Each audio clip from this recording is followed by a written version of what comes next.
Welcome to my story. It was a quiet, overcast evening, and I had just finished a long week of work at a tech company. I needed a break, so I decided to go on a short solo trip to an old town about an hour away. It was the kind of place people only talked about in hushed tones, tucked deep in the woods, far from the buzzing noise of city life. No one I knew had ever really visited, and I didn't think much of it. But something about the town intrigued me, something I couldn't quite put my finger on. As I pulled into the town, the sky above was a dull gray, and the air felt thick with something unsettling, like the atmosphere itself was holding its breath. The old, run-down buildings that lined the main street seemed abandoned. There were no people in sight, not even a car. The silence was deafening, broken only by the sound of my tires crunching on the gravel road. I parked in front of an old, decaying inn that looked as though it hadn't seen guests in decades. A sign hanging by the door read, "The Hollow Inn. Rest while you can." Something about that message sent a shiver down my spine, but I shrugged it off. I was tired and needed a place to sleep. I checked in with a strange-looking man at the front desk. He had a worn, craggy face, his eyes sunken deep into his skull as if he'd seen too much. His voice was low and raspy as he handed me a key, his fingers cold to the touch. "Room 9, he said, his eyes flicking toward the hallway behind him. "Don't wander past midnight." I assumed it was some weird local superstition and nodded politely. My room was small, cramped, and smelled of dust and mildew, but it had a bed, and that's all I needed. I unpacked a few things and decided to grab a bite to eat. But as I stepped out of the room, I couldn't shake the feeling that I was being watched. The hall was eerily quiet. The lights flickered overhead as I walked toward the lobby. I noticed a door to the right, slightly ajar. It wasn't there when I first entered. Curiosity got the better of me, and I pushed the door open.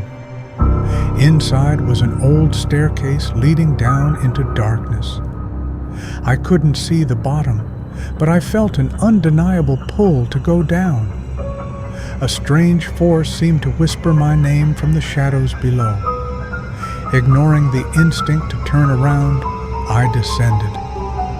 The air grew colder as I stepped lower, the steps creaking beneath my feet. The silence was oppressive, but then I heard something.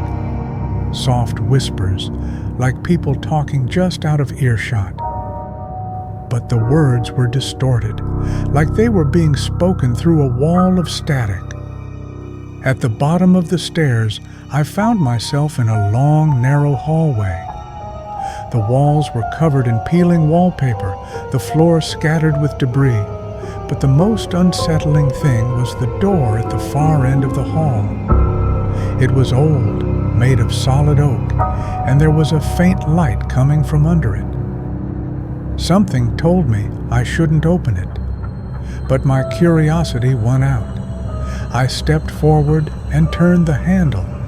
The door creaked open, revealing a large, dimly lit room. Inside, the floor was covered in strange symbols, etched into the wood like some kind of ritualistic pattern. The walls were adorned with photographs of people I didn't recognize. Their eyes crossed out with red ink. Suddenly, I heard a voice. It was faint at first, like a whisper, but it grew louder, more insistent. "You shouldn't be here." I froze, my blood running cold. I spun around, searching for the source, but the room was empty, except for the shadows that seemed to stretch unnaturally along the walls. The whispering continued, now accompanied by soft footsteps echoing through the hall behind me. I didn't dare turn around. Instead, I backed out of the room, my heart pounding. But as I reached the door, something caught my foot, and I stumbled forward. I glanced down at the floor to see a small, blood-stained piece of paper. A note. I bent down to read it, but the words were jumbled, too distorted to understand. It was as if the ink itself was writhing on the page. My vision blurred, and suddenly I felt a hand on my shoulder. I whipped around, but there was no one there. The footsteps behind me grew louder, closer. I bolted up the stairs, my breath ragged in my chest, and slammed the door behind me. But when I turned to face the hall, I saw it, standing at the end of the corridor, just beyond the reach of the dim light.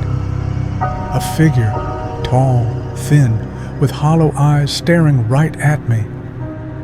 It didn't move. I backed away slowly, heart racing.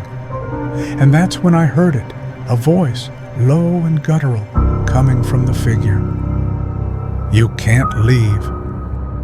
I rushed to the front door, pulling and pushing, but it wouldn't budge. I tried the windows, but they were sealed tight. Panic set in as I realized the walls of the inn had closed in on me. Then, just as I thought I was about to lose my sanity, I remembered the old man's words. "Don't wander past midnight." I checked my watch. It was just a few minutes to 12. Without thinking, I ran back toward the stairs and descended back into the dark hallway. Passing the strange symbols, the whispers, the photographs, all of it, until I reached the door. I didn't care what was on the other side anymore. I just wanted out. I opened it, and when I did, everything went silent. The hallway was gone. The inn was gone. In fact, there was nothing at all. Just an endless, suffocating blackness. Then I felt a cold hand wrap around my ankle, pulling me down into the void. I screamed, but no sound came out. The last thing I saw before the darkness took me was the same figure, its hollow eyes watching from the shadows. And then there was nothing. So, if you ever find yourself near a town that isn't on any map, an old inn that's too quiet, a place where the whispers call to you, don't go.